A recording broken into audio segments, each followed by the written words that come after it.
받기도 하는 경찰 조직에 몸담고 있으면서 저 역시도 예전과 Bayangkan jika komentar rasis di media sosial tidak lagi sekedar dihapus, tapi berujung penangkapan oleh negara. Inilah yang resmi akan dilakukan oleh Departemen Kepolisian Korea Selatan. Warga Korea Selatan yang memprovokasi perang digital antara warganet Korea atau yang dikenal sebagai K-Nets dengan warganet ASEAN alias siblings kini terancam hukuman negara. Kenapa pemerintah Korea Selatan akhirnya turun tangan? Dan mengapa Indonesia disebut sebagai kunci utama dalam keputusan besar ini? Simak sampai akhir, karena fakta di balik konflik ini jauh lebih serius dari yang terlihat di media sosial. Langkah tegas ini diambil bukan tanpa alasan.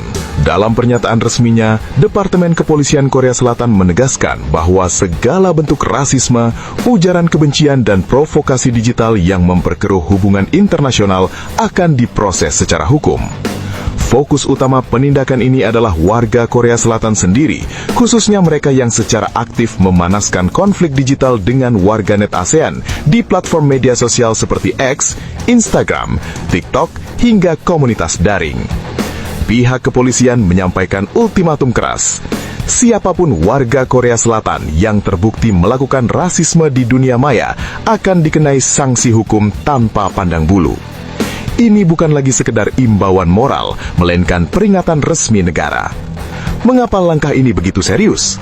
Jawabannya mengarah pada ASEAN dan secara spesifik pada Indonesia. Indonesia diketahui sebagai negara dengan penggemar Korea terbesar di dunia, mulai dari K-pop, drakor, fashion, kuliner, hingga gaya hidup Korea. Bagi Korea Selatan, Indonesia bukan hanya pasar hiburan, tetapi aset ekonomi dan budaya yang sangat besar. Ketika konflik rasis ini merebak, citra Korea Selatan ikut terancam. Banyak laporan menyebutkan bahwa rasisme K-Nets di media sosial telah berdampak langsung pada industri hiburan Korea.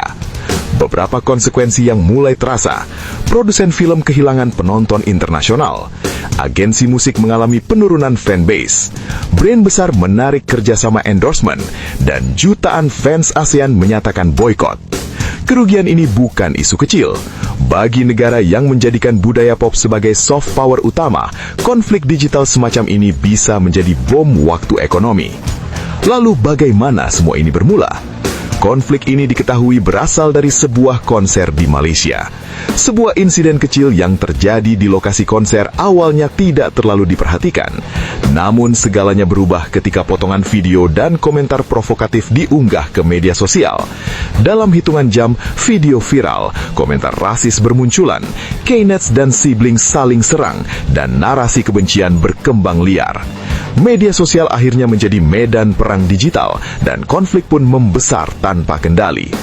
Hingga saat ini, meskipun sudah ada peringatan resmi, perang digital K-Nets versus siblings masih terus berlanjut.